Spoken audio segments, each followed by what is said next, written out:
16 закон. Өзүңө начальникти жана орун басуучусун бириктир.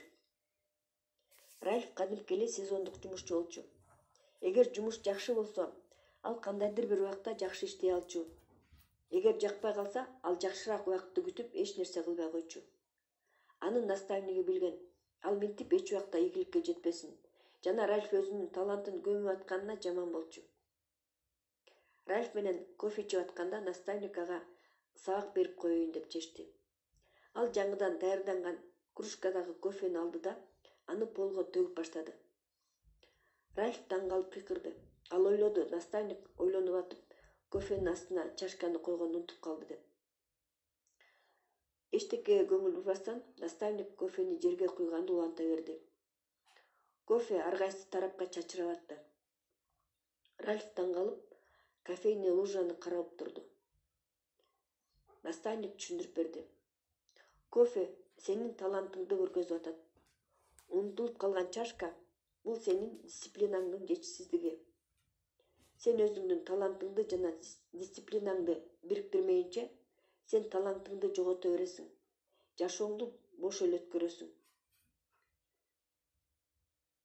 Адамдын жашоосу дисциплинасыз такыр болбойт. Бул главада адамдын профессионалдык жашоосунда аткарыш керек болгон маанилүү закондордун бири жөнүндө айтылат. Бул законду бардык ийгилик үчүн чечүүчү шарты, мисалдар үчүн көз каранды эмес предпринимательдер жөнүндө сөз кылабыз. Бирок айтылгандардын баары кызматта иштеген кишилер үчүн дагы туура. Ар бири өзү үчүн гана иштерин унутпаш керек. Көбүнчөсү өзүнүн кыялын ишке ашыруу үчүн көз карандысыз болушат. Өзүнө өзү кожоюн болгусу келишет. Бирок тилекке каршы баарынын эле колунан келбейт.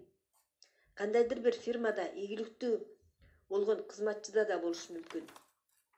Эмне үчүн көбүнчө адамдар көз карандысыз болобуз деп чечкенден кийин ийгиликсиздикке кабылат? Эмне үчүн алар көп жылдар бою бирөөлөрдү байытып келишет да, өздөрү үчүн аны жасай албайт? Жооп түшүнүктүү. Бул адамдардын характеринде мурда служащий болуп жүргөндө байкалбаган кемчилик бар. Убакыттын өтүүсү менен алар өздөрү адаттарды киргизип алышкан. Көз карандысыз болгонго чечим чыгаргандан кийин гана ал адаттары билинет. Алар дайыма контролдо болуп турганды, бирөө аларды давление кылып турганга көнүп калышкан. Өзүн кантип башкарганды унутуп коюшкан. Кыскасы, ийгилик дагы, ийгиликсиздик дагы биздин адаттарыбыздан түз пайда болот. Айланабыздагыларды өзгөрткүбүз келсе, биз өзүбүздүн эски жаман адаттарыбызды ийгилик алып келе турган адаттар менен алмаштырышыбыз керек. Силердин жаман адаттарыңар силердин эң жаман жумуш берүүчү. Биз бир аз айырманы толук баалабаганыбыз бул биздин проблема. Бир аз максатыбызга жетпей калсак, эчтеке болбойт. Бир күнгө, анан бир неделя, бир айга. Бул анча деле серьезный жаман нерсеге алып келбегендей сезилет. 10 сааттан иштейсиңби, же 9 сааттан иштейсиңби, маанилүү эместей сезилет. $3,500 ордуна $3,000 тапканда эле жаман эмес деп ойлойбуз. Эгер неделянын ортосунда 1 саат эс алсак, эгер 5 пландагы иштин ордуна 4 эле бүтүрсөк, эртең менен 9:30 жумушту баштасак, план боюнча 9 болсо дагы. Бул коркунучтуу эмес. А чындыгында силердин кыймылдарыңар, силер орто жетишкендикте жашайсыңарбы, же байлыкта, ийгиликте жашайсыңарбы, таасир берет.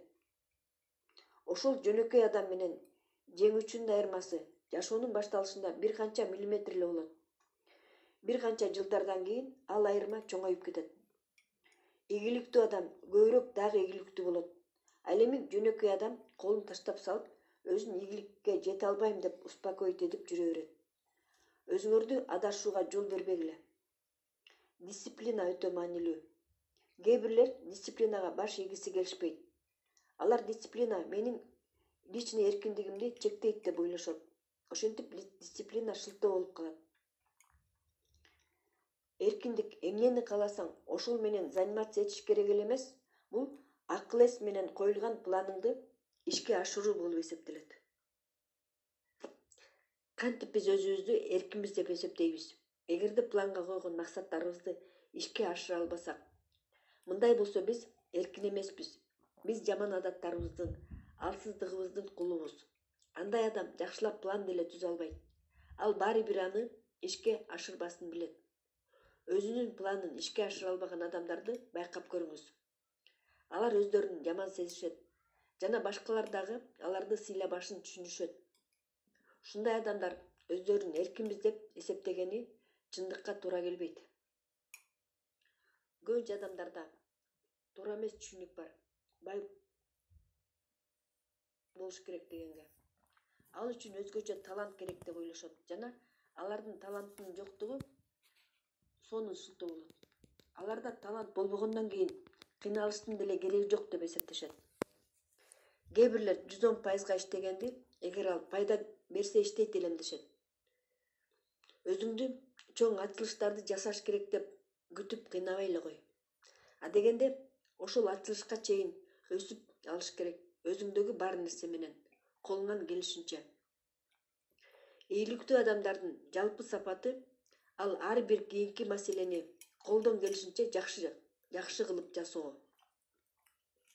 Андан сырткары көбүнчө ийгилик оор иштерде болбойт. Күнүмдүк кылган иште эле болот.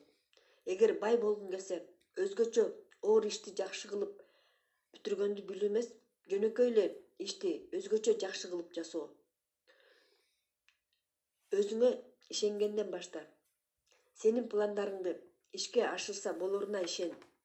Дисциплина темирдей эрктен гана көз каранды эмес, биздин максатка да көз каранды. Максаты жок адамга дисциплинанын кереги жок.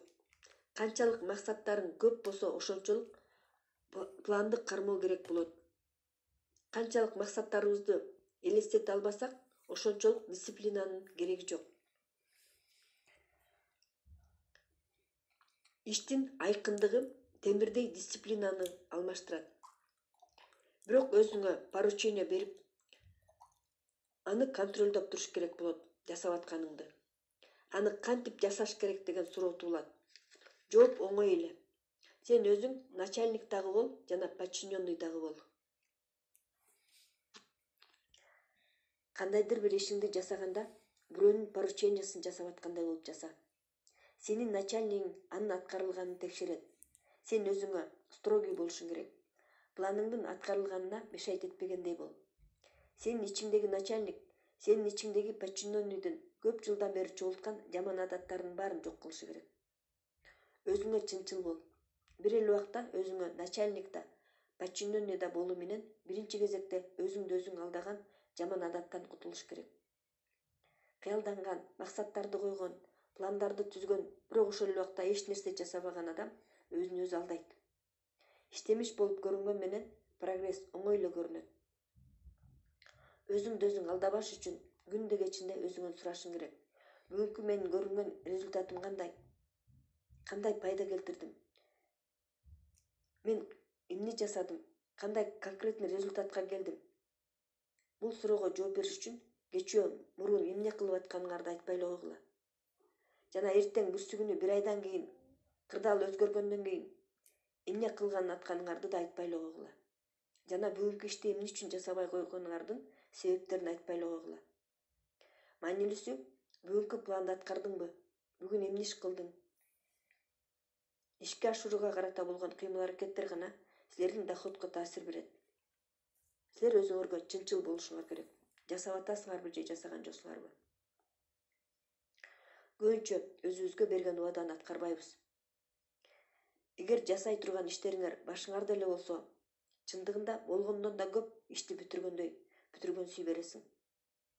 Эгер өзүңөн бүгүн мен эмне кылдым деп сурасаң, сенин абийириң туура жооп айтпайт.